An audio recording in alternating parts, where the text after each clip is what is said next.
बुकवाईज with विशालमध्ये आपलं स्वागत आहे.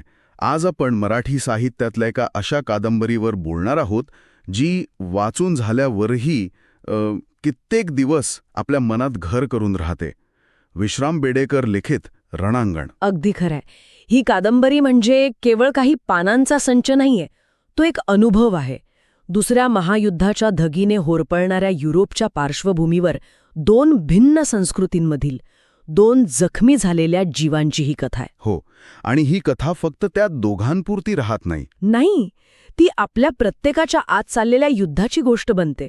म्हणूनच म्हणजे बघा, 1949 साली प्रकाशित झाली आहे ही कादंबरी, तरी आजही तितकीच ताजी आणि महत्वाची वाटते. चला तर मग या कादंबरीच्या सखोल विश्वात प्रवेश करूया. सुरुवात याच्या नावापासूनच करूया का? नक्कीच. रणांगण हे शीर्षकच इतकं वजनदार आणि सूचक आहे. म्हणजे सामान्यतः रणांगण म्हटलं की आपल्या डोळ्यासमोर काय येतं? सैनिक, शस्त्र, सीमेवरचं युद्ध. पण बेडेकरांना इथे ते अभिप्रेत नसावं हे उघड आहे. नक्कीच. हे शीर्षकच या कादंबरीचं प्रवेशद्वार आहे आणि सारही आहे. बेडेकर आपल्याला सांगतात की खरं युद्ध सीमेवर नाही तर माणसाच्या मनात सुरू असतं. जरा विचार करा, आपल्या प्रत्येकाच्या आत एक अखंड संघर्ष सुरू असतो. अगदी. एका बाजूला असतात आपले विचार, आपला तर्क, आपली बुद्धी, जी प्रत्येक गोष्टीचं विश्लेषण करत असते. आणि दुसऱ्या बाजूला उभ्या ठाकलेल्या असतात आपल्या भावना. प्रेम, भीती, राग, आशा. हो, आणि या दोन सैन्यांमध्ये भर पडते ती आपल्या संस्कारांची आणि अनुभवांची. बरोबर. लहानपणापासून काय बरोबर काय चूक हे आपल्याला शिकवलं जातं. ते संस्कार एका बाजूला. आणि मग आयुष्यात आलेले अनुभव, विशेषतः प्रेमभंगासारखे कटू अनुभव, जे आपल्याला काहीतरी वेगळंच शिकून जातात, ते दुसऱ्या बाजूला. या सगळ्यांचं मिळून जे कुरुक्षेत्र आपल्या मनात तयार होतं तेच खरं रणांगण. उत्तम मुद्दा मांडलात. हे म्हणजे मनाच्या आतलं एक गृहयुद्धच आहे, एक सिव्हिल वॉर. जिथे आपणच आपल्या विरोधात लढत असतो. जाईल ही भीती असते. आणि मग बुद्धी या सगळ्यावर नियंत्रण मिळवण्याचा प्रयत्न करते. ती भावनांना दाबून टाकायचा प्रयत्न करते. रणांगण ही कादंबरी याच मानसिक रणांगणाची, याच अंतर्गत संघर्षाची एक अप्रतिम बखर आहे. हे झालं आतलं रणांगण. पण गंमत म्हणजे या कथेच्या पार्श्वभूमीवर बाहेरही एक खरंखुरं विनाशकारी महायुद्ध पेटलेलं आहे. दुसरं महायुद्ध. मला वाटतं या बाह्य आणि अंतर्गत रणांगणाची सांगड घालण्यातच लेखकाचं खरं कौशल्य दडलेलं आहे. अगदी बरोबर. ही पार्श्वभूमी केवळ एक कॅनव्हास नाहीये ज्यावर कथा रंगवली आहे. उलट ते युद्ध स्वतःच एक जिवंत पात्र बनून येतं. एक पात्र हे फारच मजेदार आहे. विचार करा त्या काळाचा. युरोपमध्ये नाझीवादाचा वणवा पेटलेला, जीव लोकांचा अमानुष छळ होतोय, शहरांवर कधीही बॉम्ब पडू शकतो, कुणाचाही जीव सुरक्षित नाही, भविष्य पूर्णपणे अंधारात आहे. अशा वातावरणात स्थिरता, सुरक्षितता, शाश्वती या शब्दांना काही अर्थच उरलेला नाही. काहीच नाही. आणि याचा थेट परिणाम माणसांच्या नातेसंबंधांवर होतो. प्रेम, मैत्री यांसारख्या गोष्टीही क्षणभंगूर वाटू लागतात, नाही का? हो. आज जो माणूस तुमच्यासोबत आहे तो उद्या असेलच याची खात्री नाही. या अनिश्चिततेचं एक प्रचंड ओझं प्रत्येकाच्या मनावर आहे. आणि हीच अनिश्चितता कादंबरीतील पात्रांच्या निर्णयांवर आणि त्यांच्या मानसिकतेवर परिणाम करते. खोलवर परिणाम करते. बाहेरचं युद्ध त्यांच्या आतल्या युद्धाला आणखी तीव्र बनवतं. भीती, अविश्वास आणि एकाकीपणाची भावना त्यामुळे अधिकच गडद होते. याच अशा भगधगत्या पार्श्वभूमीवर कथेचा नायक उभा आहे चक्रधर, एक भारतीय तरुण जो शिक्षणासाठी इंग्लंडमध्ये आला आहे. मला आठवतंय, जेव्हा मी पहिल्यांदा ही कादंबरी वाचली होती तेव्हा चक्रधरचा स्वभाव मला खूपच कोरडा आणि त्रासदायक वाटला होता. हो, अनेक वाचकांना सुरुवातीला तसंच वाटतं. तो सतत विचार का करतो, भावनांना मोकळी का देत नाही असं वाटायचं. पण नंतर हळूहळू त्याची हतबलता जाणवत गेली. हां, अनुभव खूप महत्वाचा आहे. चक्रधर हा अत्यंत बुद्धिमान, विचारवंत आहे. तो प्रत्येक गोष्टीचं, विशेषतः स्वतःच्या भावनांचं एखाद्या शास्त्रज्ञासारखं विश्लेषण करत बसतो. पण यामागे एक कारण आहे. बरोबर. भारतात उमा नावाच्या तरुणीसोबतच्या प्रेमभंगाने तो आतून खूप दुखावला गेला आहे. त्या अनुभवाने त्याला शिकवलं आहे की प्रेम म्हणजे अशक्तपणा, प्रेम म्हणजे दुःख. म्हणजेच त्याने स्वतःच्या भावनांपासून स्वतःला वाचवण्यासाठी बुद्धीची एक ढाल तयार केली आहे, एक भावनिक कवच, जेणेकरून त्याला पुन्हा कोणी भावनिकरित्या जखमी करू शकणार नाही. अगदी अचूक शब्द वापरलात, बुद्धीची ढाल. खरं तर यात आपल्याला मानवी स्वभावाविषयी एक महत्वाचा मुद्दा कळतो, तो कोणता? की कधीकधी प्रचंड बुद्धिमत्ता ही भावनांपासून पळ काढण्याचा किंवा त्यापासून स्वतःचं संरक्षण करण्याचा एक मार्ग बनते. वाह! चक्रधर स्वतःच्याच विचारांच्या आणि विश्लेषणांच्या तुरुंगात अडकला आहे. तो प्रेम अनुभवण्याऐवजी प्रेमावर विचार करतो. तो इंग्लंडमध्ये अनेक स्त्रियांच्या संपर्कात येतो, पण तो स्वतःला एका त्रयस्थ निरीक्षकाच्या भूमिकेत ठेवतो.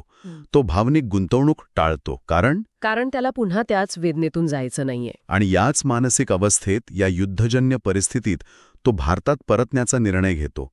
इंग्लंड आता सुरक्षित राहिलेलं नाही आणि हा प्रवासच कथेचं केंद्र बनतं. हो, तो एका बोटीवर आहे जी जमिनीपासून दूर आहे, अक्षरशः आणि भावनिकदृष्ट्याही. ही बोट म्हणजे केवळ एक वाहन नाही का? अजिबात नाही. ही बोट या कादंबरीतील एक अत्यंत शक्तिशाली प्रतीक आहे. ती एक लिमिनल स्पेस आहे. लिमिनल स्पेस म्हणजे दोन अवस्थांच्या मधली जागा. अगदी. मागचा किनारा म्हणजे भूतकाळ सुटला आहे. पुढचा किनारा म्हणजे भविष्य अजून दिसत नाहीये. म्हणजे ती बोट भूतकाळ आणि भविष्यकाळ यांच्यामध्ये तरंगणारा अथांग समुद्रावरचा अनिश्चित वर्तमान काळ आहे. बरोबर. आणि त्या बोटीवर कोणतीही ओळख, कोणताही सामाजिक दर्जा महत्वाचा नाही. सगळेच जण सारखेच निर्वासित आहेत. आणि त्या बोटीवर चक्रधर एकटा नाहीये.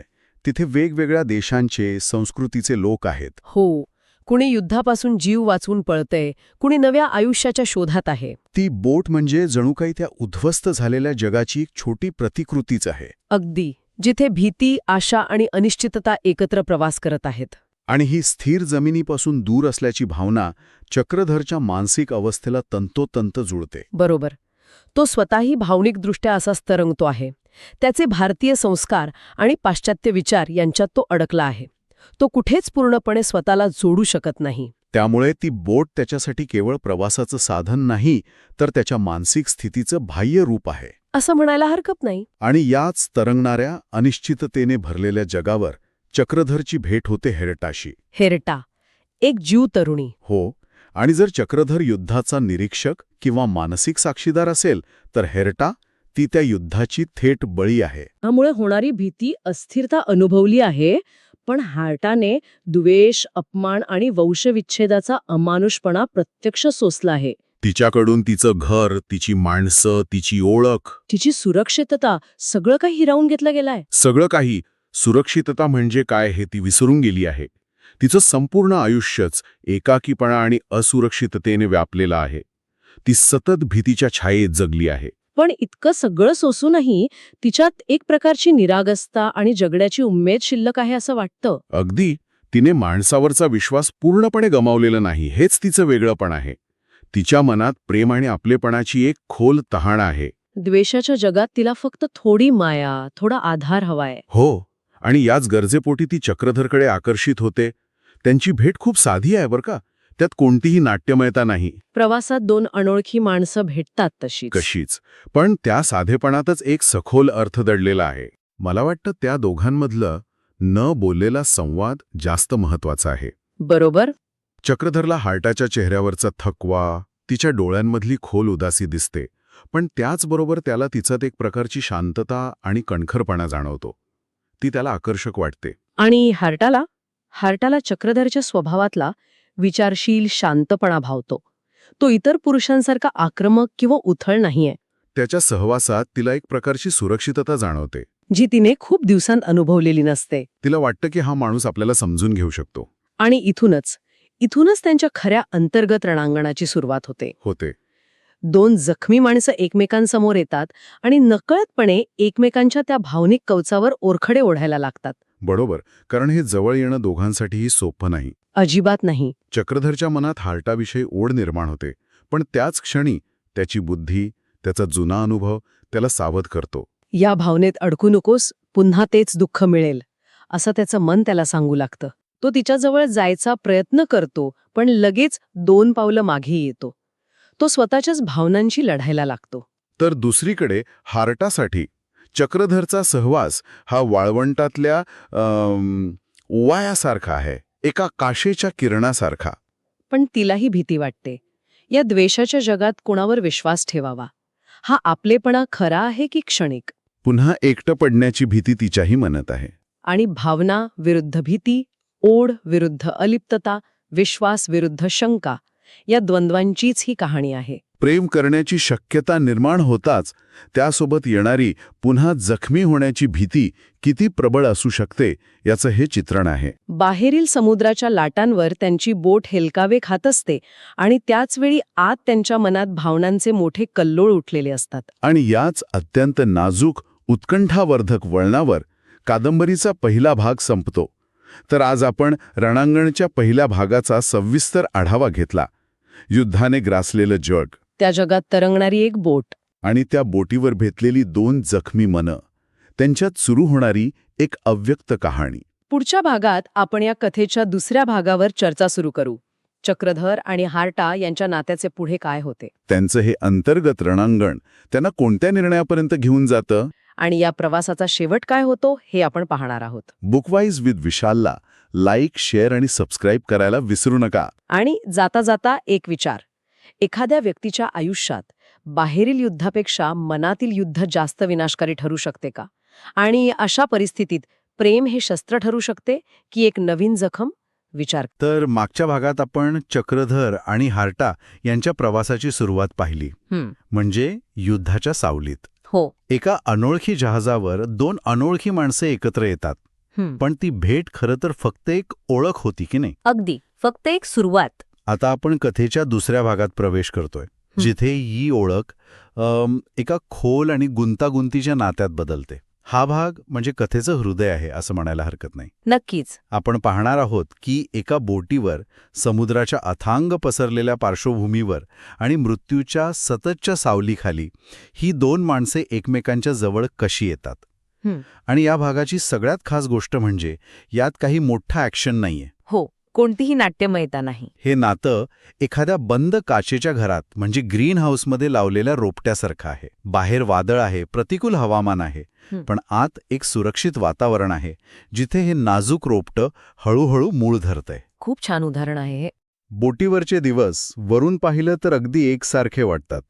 तोच समुद्र, तेच आकाश, तीच माणसं. पण चक्रधर आणि हार्ट्याच्या आत एक मोठं स्थित्यंतर घडत असतं. बरोबर. त्यांचं नातं सुरुवातीला अगदी वरवरच्या संभाषणातून सुरू होतं.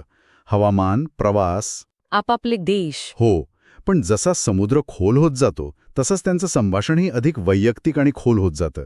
या प्रवासात ते फक्त सहप्रवासी राहत नाहीत, तर एकमेकांच्या वेदनांचे, भूतकाळाचे आणि आशांचे साक्षीदार बनतात. आणि याचमुळे हा भाग खूप महत्वाचा ठरतो. तू जे ग्रीन हाऊसचं उदाहरण दिलंस ना, ते अगदी समर्पक आहे. बोट ही एक प्रकारे लिमिनल स्पेस आहे, अधंतरी अवकाश. हो. जमिनीवर असताना त्यांच्या ओळखी पक्क्या होत्या. चक्रधर एक भारतीय विचारवंत आणि हार्टा एक ज्यू स्त्री. समाजाच्या नजरेत हे शिक्के होतेच. पण या बोटीवर, जिथे मृत्यू सगळ्यांसाठी समान आहे, तिथे हे सामाजिक शिक्के गळून पडतात. इथे त्यांचं नातं केवळ 2 व्यक्तींमधील नाही, तर ते 2 वेगवेगळ्या जगांमधील संवादाचं प्रतीक बनतं. बरोबर.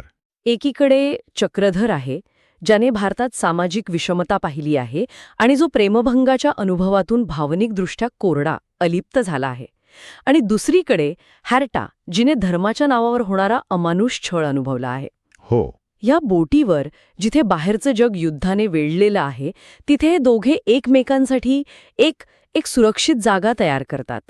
त्यांचे संवाद हे केवळ शब्द नसतात, तर ते एकमेकांच्या जखमांवर फुंकर घालण्याचा एक प्रामाणिक प्रयत्न असतो. लेखक इथे हेच दाखवून देतात की जेव्हा बाहेरचं जग तुम्हाला तोडायला निघतं, तेव्हा माणुसकीचा एक धागाही कसा जगण्यासाठी पुरेसा ठरू शकतो. अगदी. मला वाटतं आपण याच धाग्याला पकडून पुढे जायला हवं. त्यांच्या संभाषणाचं स्वरूप कसं बदलत जातं. सुरुवातीला ते अगदी औपचारिक असतं, पण हळूहळू ते अधिक वैयक्तिक होतं. यात चक्रधरच्या स्वभावाचा, त्याच्या बौद्धिक तटस्थतेचा खूप मोठा वाटा आहे, नाही का? अगदी बरोबर. इथेच तर या नात्याची खरी गंमत आहे. चक्रधर म्हणजे तो भावनांपेक्षा विचारांना जास्त महत्त्व देणारा माणूस आहे. तो कोणत्याही गोष्टीवर पटकन भावनिक प्रतिक्रिया देत नाही. तो आधी विश्लेषण करतो. हो, समजून घेण्याचा प्रयत्न करतो. आता सामान्य परिस्थितीत एखाद्याला हा माणूस थंड किंवा अलिप्त वाटू शकतो. असं वाटेल की त्याला समोरच्याच्या भावनांची कदर नाही. बरोबर. मलाही सुरुवातीला तसंच वाटलं होतं की तो स्वतःला मुद्दामहून गुंतवत नाहीये. कदाचित उमासोबतच्या अनुभवानंतर तो पुन्हा दुखावला जाईल या भीतीने स्वतःभोवती एक भिंत उभारत असावा. आणि तुझा मुद्दा बरोबर आहे, ती एक प्रकारे भिंतच आहे. पण हॅर्टासाठी ती भिंत संरक्षणाची ठरते. अच्छा. विचार कर, हॅर्टाचं आयुष्य कसं गेलंय. तिच्या भावना सतत दुखावल्या गेल्या आहेत. तिच्या जीव असण्यावरून लोकांनी तिच्यावर शिक्के मारलेत. तिच्या भावनांचा अपमान झालाय. तिच्यासाठी भावनांचा कल्लोळ म्हणजे धोका. खरंय. अशा परिस्थितीत चक्रधरचा हा संयम, ही बौद्धिक शांतता तिला खूप सुरक्षित वाटते. तिला खात्री वाटते की हा माणूस जर जवळ आला तर तो खरा असेल, वरवरचा नसेल. तो भावनेच्या भरात वाहून जाऊन काहीतरी बोलेल आणि नंतर पश्चाताप करेल, असा तो नाही. म्हणजे त्यांचं नातं केवळ तात्पुरत्या आकर्षणावर किंवा सहानुभूतीवर नाही. नाही, ते विचारांच्या भक्कम पायावर उभं राहतं. त्याला तिच्याबद्दल सहानुभूती नाही तर समानुभूती आहे. तो तिची वेदना अनुभवण्याचा प्रयत्न करतोय. आणि याच बौद्धिक सुरक्षिततेमुळे हेर्टाला स्वतःचा भूतकाळ उलगडण्याची हिंमत मिळते, जो अतिशय वेदनादायी आहे. ती जेव्हा एक जीव म्हणून तिला काय सहन करावं लागलं हे सांगते तेव्हा ती गोष्ट केवळ वैयक्तिक राहत नाही. नाही, ती एका संपूर्ण समाजाच्या वेदनेचं प्रतिबिंब बनते. बरोबर. हो, आणि हे खूप महत्वाचं आहे. तिचा धर्मच तिच्यासाठी सर्वात मोठं ओझं बनला होता. ती सांगते की तिच्या आयुष्यातील अनेक दरवाजे केवळ तिच्या धर्मामुळे बंद झाले. शिक्षण घेताना, नोकरी शोधताना, अगदी साधी मैत्री करताना सुद्धा. तिला वेगळं ठरवलं गेलं. हो, आणि युद्धाने तर ही भावना अधिकच तीव्र केली. लोकांच्या नजरेत सतत संशय आणि द्वेष. ती एक प्रसंग सांगते जिथे लहान मुलंही तिच्याकडे बोट दाखवून ज्यू म्हणून ओरडायची. बापरे. तिची ओळख माणूस म्हणून कमी आणि यहुदी म्हणूनच जास्त पाहिली गेली. हे ऐकताना चक्रधरची प्रतिक्रिया काय असते? तो फक्त एक सहानुभूतीशील श्रोता बनून राहतो की या सगळ्याचा त्याच्यावरही काही परिणाम होतो? नाही, तो फक्त श्रोता राहत नाही. इथेच लेखक त्या दोघांना एका वेगळ्या पातळीवर जोडतात. हारतेची कहाणी ऐकताना चक्रधर अंतर्मुख होतो. तो फक्त तिच्या दुःखावर विचार करत नाही. तो स्वतःच्या समाजाचा विचार करू लागतो. अगदी स्वतःच्या समाजातील जातीभेद आणि विषमतेचा. त्याला जाणवतं की माणसाला त्याच्या जन्मावरून कमी लेखण्याची क्रूरता सर्वत्र सारखीच आहे, फक्त तिची रूपं वेगळी आहेत. युरोपात ज्यू लोकांना जे भोगावं लागतंय तेच भारतात अस्पृश्य मानल्या जाणाऱ्या लोकांना भोगावं लागतं. म्हणजे तो तिच्या वेदनेला एका व्यापक मानवी संदर्भात पाहतो. बरोबर. आणि हार्टासाठी कोणीतरी तिची कहाणी कोणताही पूर्वग्रह न ठेवता ऐकतंय आणि समजून घेण्याचा प्रयत्न करतंय, हीच गोष्ट खूप मोठी आणि आश्वासक असते. त्या बोटीवर एक माणूस तिचं दुःख समजून घेण्याचा प्रयत्न करतोय, हेच तिच्यासाठी खूप मोलाचं आहे. म्हणजे हार्टाच्या कथेमुळे चक्रधरच्या मनातल्या जखमेवरची खपली निघते आणि मग तोही स्वतःला उघड करतो. तो उमासोबतच्या त्याच्या नात्याबद्दल बोलतो. बरोबर. आणि हे नातं पुढे जाण्यासाठी आवश्यक होतं. हो, एका बाजूने संवाद होऊ शकत नाही. चक्रधर सांगतो की उमावरचं त्याचं प्रेम किती प्रामाणिक होतं, पण ते सामाजिक अपेक्षा आणि वैयक्तिक मतभेदांमुळे टिकलं नाही. आणि त्या प्रेमनंगामुळे त्याच्या मनात एक कोरडी पोकळी निर्माण झाली होती. त्याला वाटायचं की प्रेम माणसाला कमजोर बनवतं. हो, त्याला अपेक्षांच्या ओझ्याखाली दबावतं. प्रेमात पडणं म्हणजे स्वतःचं स्वातंत्र्य गमावणं, असं समीकरणच त्याच्या मनात तयार झालं होतं. म्हणजे तो एका प्रकारच्या बचावात्मक भूमिकेत गेला होता, नाही का? इंग्लंडमध्ये असताना त्याला अनेक स्त्रिया भेटल्या, पण त्याने कधीच मन गुंतवण्याची हिंमत केली नाही. अगदी तसंच. तो भावनिक गुंतवणुकीला घाबरत होता. पण हार्टासोबत बोलताना त्याला जाणवतं की ती त्याची वेदना समजू शकते.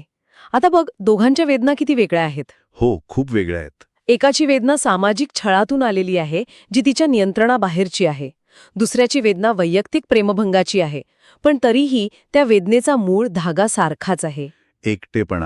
एकटेपणा आणि न स्वीकारले जाण्याची भावना. हार्टाला समाजाने नाकारलं आणि चक्रधरला प्रेमाने. याच समान धाग्यामुळे त्यांच्यातील भावनिक अंतर कमी होऊ लागतं.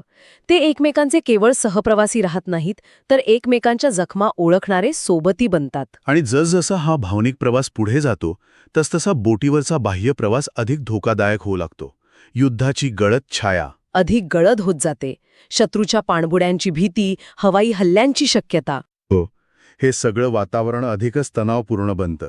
या बाह्य धोक्याचा त्यांच्या नात्यावर काय परिणाम होतो? मला वाटतं सामान्यतः अशा परिस्थितीत माणसं अधिक स्वार्थी बनतात. स्वतःच्या जीवाची काळजी करतात. इथे एक विलक्षण विरोधाभास आहे. बाहेरचं जग जेवढं धोकादायक होत जातं तेवढं त्यांचं नातं अधिक घट्ट आणि तीव्र होतं. अच्छा. याचं कारण म्हणजे मृत्यूची सततची भीती. उद्या कदाचित नसेल ही जाणीव माणसाला अधिक प्रामाणिक बनवते. खोटेपणा, दिखावा, सामाजिक बंधनं या सगळ्या गोष्टी निरर्थक वाटू लागतात. अगदी आजचा क्षण हाच खराय हे त्यांना जाणवतं. त्यामुळे ते भावना लपवण्याऐवजी त्या अनुभवू लागतात. त्यांच्यातील संवाद अधिक थेट आणि मोकळे होतात. हे खरंय. मृत्यू समोर दिसत असताना भविष्याची चिंता कोण करत बसेल? नेमका हाच मुद्दा. हर्टाला चक्रधरसोबत सुरक्षित वाटतं, कारण तो तिला एक माणूस म्हणून स्वीकारतो, केवळ जूम म्हणून नाही. तिच्या आयुष्यात पहिल्यांदाच तिला असं वाटतं की तिची ओळख तिच्या धर्मापलीकडेही आहे. आणि चक्रधरला तिच्या सहवासात स्वतःच्या भावनिक कोरडेपणात पुन्हा जिवंतपणा जाणवतो. बरोबर. त्याला वाटतं की जी भावना प्रेमभंगानंतर मेली होती ती पुन्हा जागी होत आहे. युद्ध त्यानं मारू शकतं, पण ते त्यांना जगण्याची नवी उमेदही देत आहे. पण तरीही त्यांच्या मनात एक मोठा प्रश्न सतत डोकावत असणारच, की हे नातं हे खरं आहे की केवळ या विशिष्ट परिस्थितीची निर्मिती आहे? हा केवळ एकमेकांना दिलेला तात्पुरता आधार आहे का? आणि हे या भागाचं किंबहुना या कादंबरीचं खरं रणांगण आहे. भावनांचं रणांगण. हो, चक्रधर हा खूप वास्तववादी माणूस आहे. तो स्वतःला सतत आठवण करून देतो की तो भारतात परतणार आहे. त्याचं जग, त्याची संस्कृती, त्याचे विचार वेगळे आहेत. हार्टाचं भविष्य पूर्णपणे अनिश्चित आहे. ती कुठे जाणार, काय करणार, काहीच ठरलेलं नाही. काहीच नाही. अशा परिस्थितीत या नात्याला काही भविष्य आहे का? समाज या नात्याला स्वीकारेल का? हे प्रश्न त्याला आतून पोखरत असतात. तो हॅर्टामध्ये गुंतोय, पण त्याचवेळी तो स्वतःला मागेही खेचतोय. म्हणजे त्याच्या मनात एक मोठं द्वंद्व सुरू आहे. पण हॅर्टाचं काय? तिच्या मनातही हीच भीती आहे का? नक्कीच आहे. तिलाही ही भीती वाटतेच, पण तिच्या आणि चक्रधरच्या दृष्टिकोनात एक मूलभूत फरक आहे. युद्धाने आणि छळाने तिच्याकडून इतकं काही हिसकावून घेतलंय, तिचं घर, तिचे मित्र, तिची ओळख, तिचे भविष्य. हो, की आता तिला हा क्षण जगायचा आहे. जे थोडं प्रेम, जे थोडा आपलेपण तिला या बोटीवर मिळत आहे, ते तिला नाकारायचं नाहीये. भविष्य अनिश्चित आहे, मग वर्तमानात मिळणारा आनंद का सोडावा? ही तिची भूमिका आहे. त्यामुळेच हे नातं एकाच वेळी खूप हळवं आणि वेदनादायी बनतं. ते जवळ येत आहेत, पण भविष्यातील दुराव्याची जाणीव त्यांना सतत बोचत राहते. आणि ह्याच भावनिक तणावाच्या क्षणी भाग 2 संपतो. बोट किनाऱ्याजवळ येत आहे. आत्तापर्यंतचा प्रवास एका बंदिस्त जागेत, एका वेगळ्याच जगात सुरू होता. त्यांचं ते ग्रीनहाऊस आता फुटणार आहे. हो, त्यांना खऱ्या जगात पाऊल ठेवावा लागणार आहे. आणि हाच कथेचा सर्वात महत्वाचा टर्निंग पॉइंट आहे. त्यांच्यात जवळीक वाढली आहे, पण भविष्यातील दुराव्याची सावली ही आता पूर्वीपेक्षा जास्त गडद झाली आहे. बोट किनाऱ्याला लागणं म्हणजे त्यांच्या नात्याच्या परीक्षेची वेळ जवळ येणं.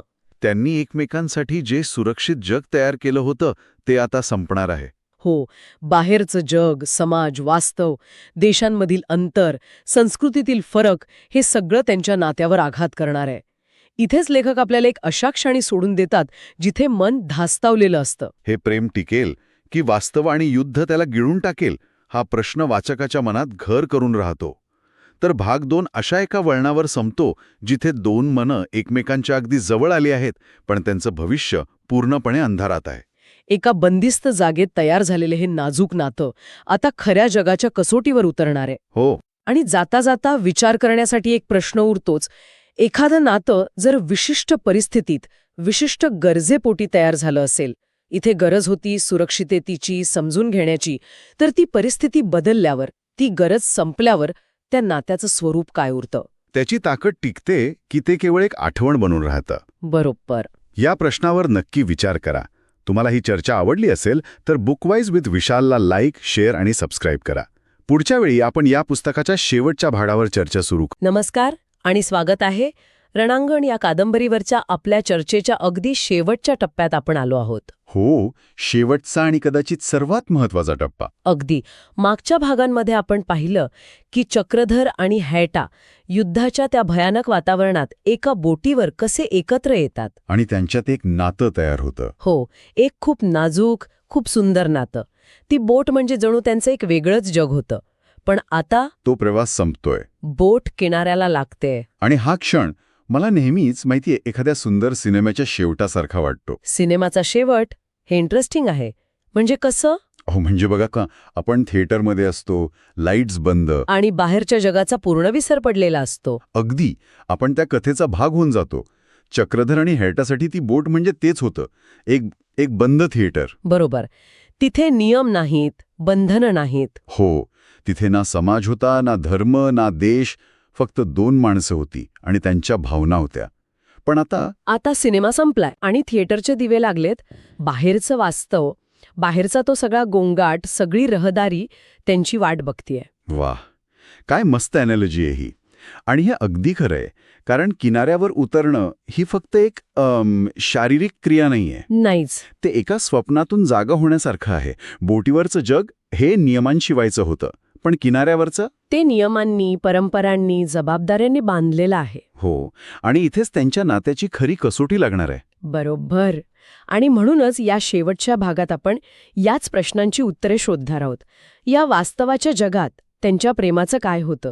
ते टिकतं की समुद्रावर पाहिलेलं एक सुंदर स्वप्न म्हणून विरून जातं? आणि ते जो निर्णय घेतात तो त्यांच्या प्रगल्भतेबद्दल काय सांगतो? आणि सर्वात महत्वाचं म्हणजे रणांगण हे शीर्षक शेवटी कसं सार्थ ठरतं? चला तर मग या प्रवासाच्या शेवटाचा अधिक सखोल वेध घेऊया. चला तर बोट किनाऱ्याजवळ येते आणि बोटीवरचं सगळं वातावरण एकदम बदलून जातं. एक प्रकारची अस्वस्थता येते सगळ्यांमध्ये. हो, इतके दिवस शांत असलेले प्रवासी आता अस्वस्थ झालेत. सगळ्यांची धावपळ सुरू आहे. कोणाच्या चेहऱ्यावर घरी पोहोचण्याचा आनंद आहे, तर कोणाच्या चेहऱ्यावर पुढे काय, या प्रश्नाची भीती. बरोबर. सगळा गोंधळ आहे. पण या सगळ्यात चक्रधर आणि हेरटा मात्र एकदम शांत, स्तब्ध झालेत. आणि ही शांतता ही खूप सूचक आहे. हे वादळापूर्वीच्या शांततेसारखं आहे नाही का? अगदी. म्हणजे बाहेरचा कोलाहल वाढतोय, पण त्यांच्या आत एक वेगळंच वादळ सुरू आहे. त्यांना कळून चुकलंय की तो जो एक सुरक्षित अवकाश, एक सेफ स्पेस त्यांनी तयार केली होती, ती आता त्यांच्या हातून निसटणार आहे. हो, आता त्यांना आपापल्या जगात परतावं लागणार आहे, जिथे नियम पूर्णपणे वेगळे आहेत. आणि याच क्षणी हेरटाच्या मनात विचारांचं काहूर माजलं असेल, नाही का? प्रचंड. तिच्या मनात तर खूप उलथापालट आहे. ती काय विचार करत असेल? ती स्वतःलाच विचारतीये की हे जे काही होतं ते खरं होतं का, की फक्त युद्धाच्या भीतीतून, एकटेपणातून एकमेकांना दिलेला एक तात्पुरता आधार होता. आणि सगळ्यात मोठा प्रश्न हा आहे की चक्रधरच्या जगात, त्याच्या भारतात, माझ्यासारख्या एका परदेशी ज्यू स्त्रीला काही स्थान असेल का? समाज तिला स्वीकारेल का? पण मला एक सांगा, तिच्या मनात इतकी शंका असताना ती इतकी शांत कशी राहू शकते? कारण काय आहे ना, त्या शंकांच्या पलीकडे जाऊन तिला एक गोष्ट मिळालीये ज्याची तिला खात्री आहे. आणि ती म्हणजे? या प्रवासाने तिला तिचा माणसावरचा हरवलेला विश्वास परत दिलाय. जीव म्हणून जो द्वेष, जो अपमान तिने सोसला होता, त्यामुळे तिची स्वतःची माणूस म्हणून ओळखच पुसली गेली होती. अरे रे. चक्रधरने तिला ती ओळख परत दिली. त्याने तिच्याकडे एक जीव म्हणून नाही, तर एक माणूस म्हणून पाहिलं. हे तिच्यासाठी कोणत्याही नात्यापेक्षा खूप मोठं आहे. वा. म्हणजे नात्याचं भविष्य काही असो, या नात्याने तिला आतून बरं केलं आहे.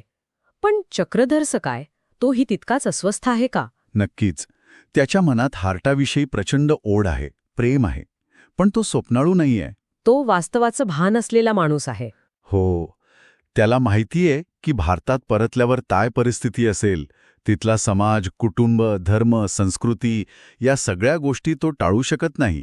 आणि सगळ्यात महत्त्वाचं म्हणजे तो त्याच्या भूतकाळातून शिकला आहे. तुम्ही उमाच्या प्रकरणाबद्दल बोलताय? बरोबर. उमासोबतच्या प्रेमभंगाने त्याच्या मनात प्रेमाबद्दल एक अविश्वासाची भिंत उभी केली होती.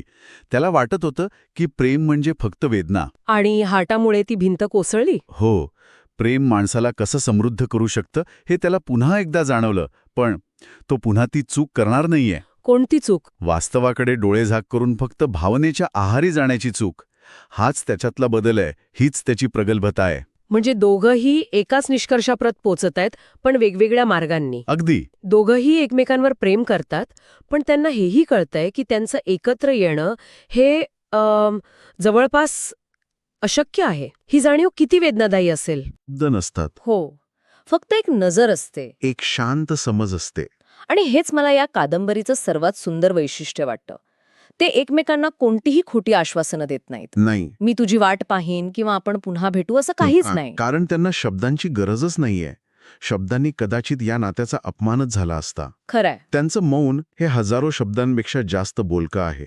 त्या मौनात स्वीकार आहे, वेदना आहे आणि एकमेकांच्या निर्णयाबद्दल नितांत आदर आहे. ती स्वीकारतात की काही नाती ही आयुष्यभरासाठी नसतात. ती फक्त आपल्याला घडवण्यासाठी येतात, आपल्याला एक उत्तम माणूस बनवण्यासाठी. पण मग असा प्रश्न पडतो की हे प्रेम की पळपुटेपणा?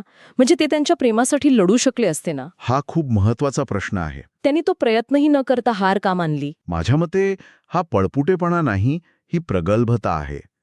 त्यांना हे कळतंय की त्यांचं नातं त्या बोटीवरच्या मोकळ्या वातावरणात फुललं त्याला कोणत्याही सामाजिक चौकटीत बांधण्याचा प्रयत्न केला तर ते कोमेजून जाईल, त्याचं सौंदर्य नष्ट होईल. एकत्र राहण्याच्या हट्टापायी त्या सुंदर आठवणींवर जर भविष्यातल्या संघर्षाची, तडजोडीची आणि दुःखाची सावली पडणार असेल तर? त्यापेक्षा या नात्याला एका सुंदर आठवणीच्या रूपात जपणं त्यांना जास्त योग्य वाटतं. अगदी बरोबर. म्हणजे तुम्ही म्हणताय की नात्याची यशस्वीता ते किती काळ टिकलं यावर अवलंबून नसते, नाहीच. तर त्या नात्याने आपल्यावर किती खोलवर परिणाम केला यावर असते. अगदी. तुम्ही अचूक पकडलं. It's about impact, not duration. आणि म्हणूनच वेगळं झाल्यावर त्यांचं नातं संपत नाही. ते फक्त रूप बदलतं. हो. ते कसं? चक्रधरसाठी हॅर्टा ही फक्त प्रेयसी राहत नाही.